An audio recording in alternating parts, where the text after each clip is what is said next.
Hello, my lovelies. I wanted to share with you a small but powerful transmission, and it is around this idea of cord cutting.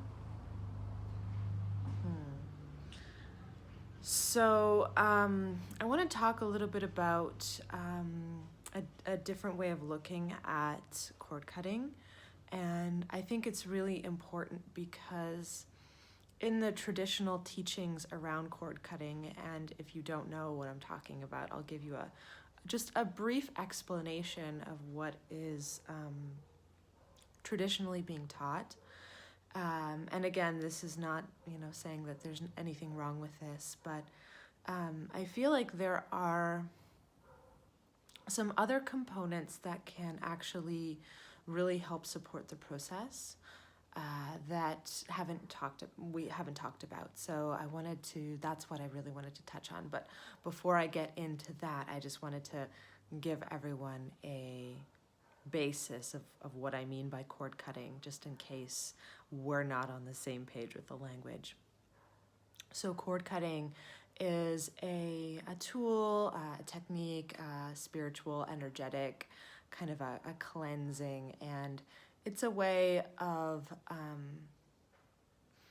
kind of separating and releasing things that aren't our own energy, so things that aren't us, from us. It's kind of a sense of liberation. And so often this is done through visualization. Sometimes it's done through different somatic practices. And the idea is kind of identifying a person or an energy or some kind of thing that doesn't feel like it's me. And literally, taking some teachers use like a sword or an angelic sword or scissors or golden. There's all these different like imageries that we can conjure if they resonate to cut the energetic tie to that thing. So that's traditional cord cutting. And what I wanted to talk about was actually another layer to it, and just my own personal experience with playing with this tool over many years. And the reason why this came to be was actually I was just coming out of my own somatic practice today. And the way that I work with my own system and the way that I work with others in my practice is a practice of really patience and emergence. It's really trusting a deeper natural process to emerge and then supporting that natural process. So that could be for, reorganization of a nervous system pattern. But the idea and the approach that I use is coming in with a sense of beginner's mind, an open heart, a curiosity, and really a willingness to not know, a willingness to really sit in a deep, deep trust in great mystery. And the thing that I have realized over the years in practicing in this way, no matter how, what I am doing, whether I'm surfing, whether I'm working with my clients, whether I'm doing a cranial sacral therapy session, whether I'm doing an intuitive reading, whether I'm working with tarot, like whatever the thing is, if I come in with this space of open perception and open perceptivity and leave any expectations or preconceived notions that I have, if I can leave that aside for just this moment and really listen deeply to what is it that is wanting to organically emerge. The thing that I have learned over the years is what emerges is often surprising, and often things like cord cuttings actually can emerge through this process quite organically, and also in ways that are completely unexpected. So I just actually wanted to share this particular experience because I thought it was really interesting. So I have been working through some really deep, and as a woman, this is also a particularly multi-layered and multifaceted, and I'm not going to get into all of the different pieces, but I have been working with unraveling in my own system, my own co-regulation with a lot of really unhelpful patterns around my mother, my ancestry and my lineage, and with my mom. So the interesting thing is I've worked with different kinds of approaches with this pattern for many years, and there's, of course, been a lot of layers and deep healings to my own personal journey. But the thing that I wanted to share with you that emerged was really interesting, because what happened was in my own embodiment practice, I met a part of, at first, what felt like part of me, like an infant part of me, like a child, baby part of me. And so as I became curious about really feeling this energy, and when I mean feeling, I work with the body. So I work with felt sense and work with the physical, working with the organs, and was actually feeling this particular part of my body and just getting curious around the sensations. And I was getting listening to the tone and the quality that was emerging. And I realized there was this particular familiarity to it. And I immediately realized that the baby, this like baby image that I was holding of kind of like this infant, wasn't actually me. It was actually the infant of my mom, who had kind of found solace inside of me.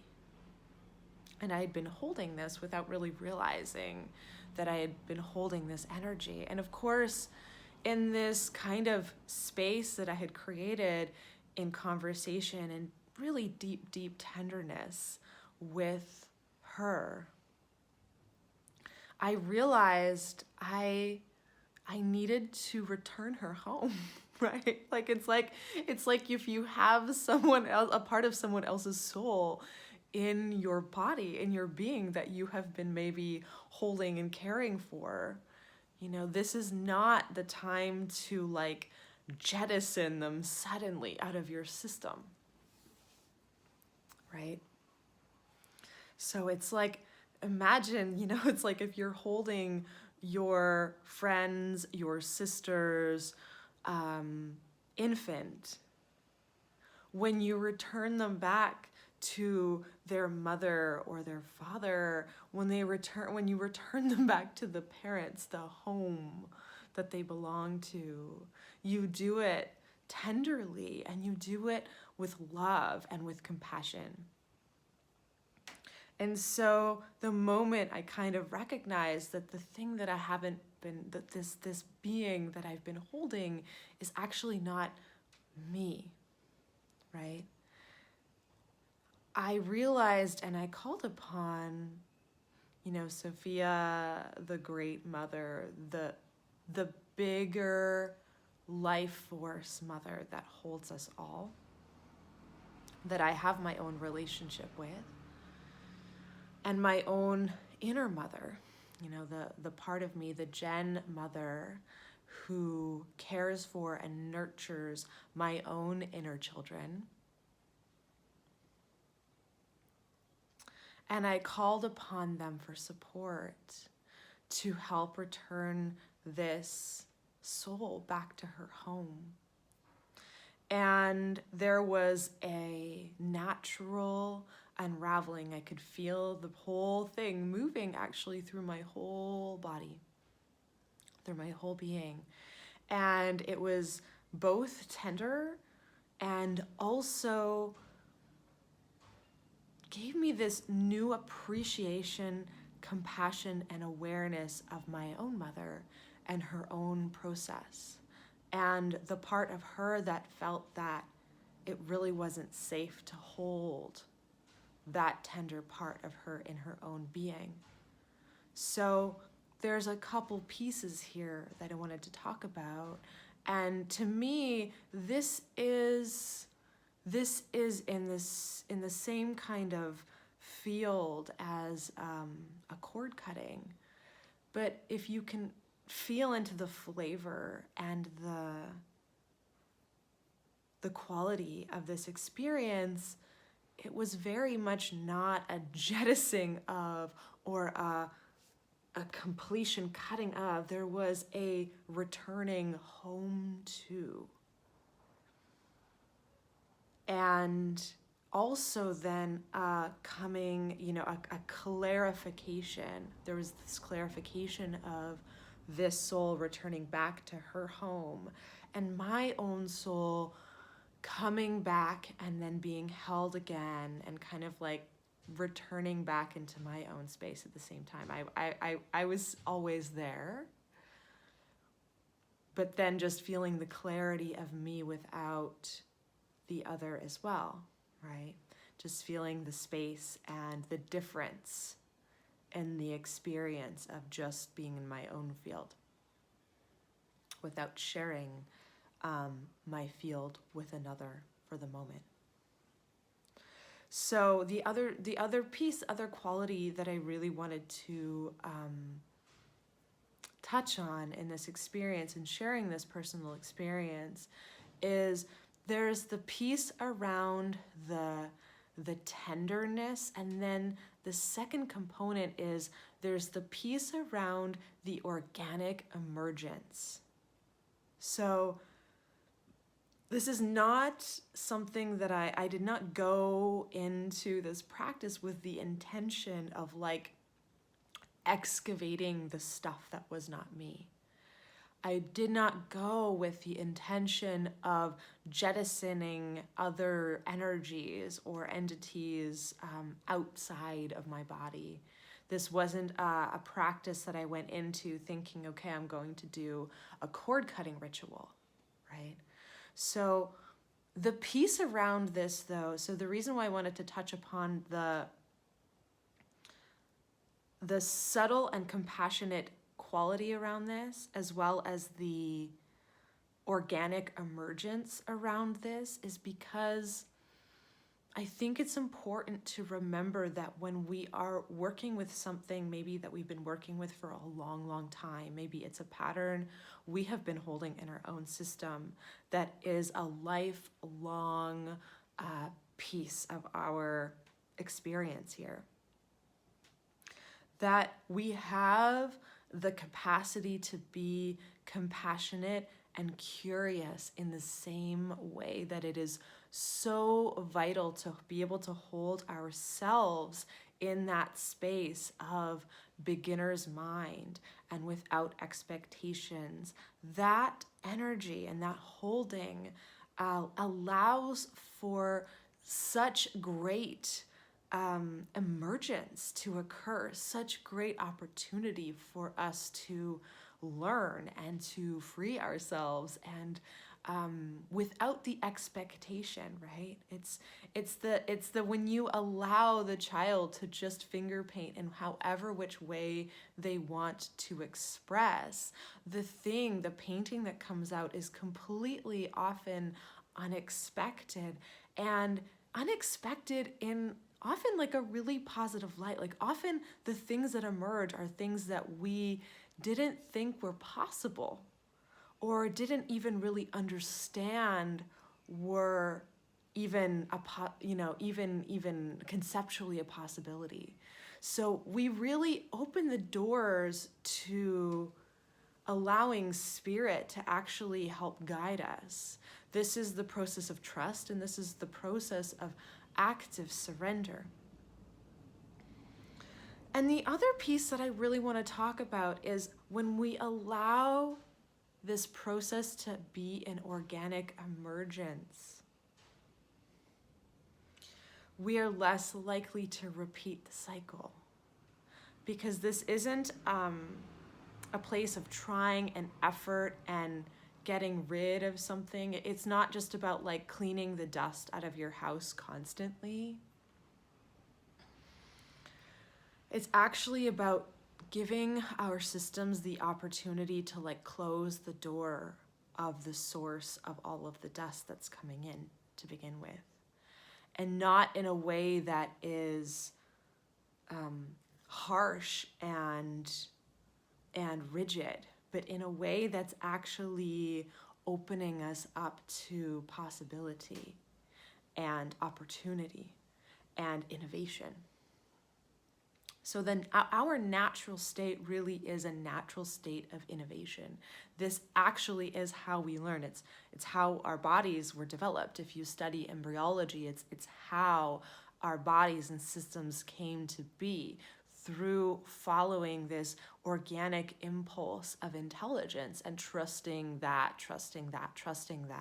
which eventually became our heart and our lungs and the folding and unfolding and folding and unfolding and the expansion and contraction. That is our experience on all of the different layers here in this body on this planet. So that's the piece that I wanted to share with you around cord cutting. I wanted to remind you that there is a deeper intelligent process that is wanting to emerge if we are willing to allow it. We have to be willing to allow a deeper knowing to come through. And in order to do that, what is simply required is a willingness and awareness of that emergence of that process. We have to be willing to put aside what we think it's supposed to look like. We have to be willing to put aside our expectations and our wanting to control the how and the why and the when of it all. So this is an offering. If you have been working with cord cutting, maybe you have, maybe you haven't.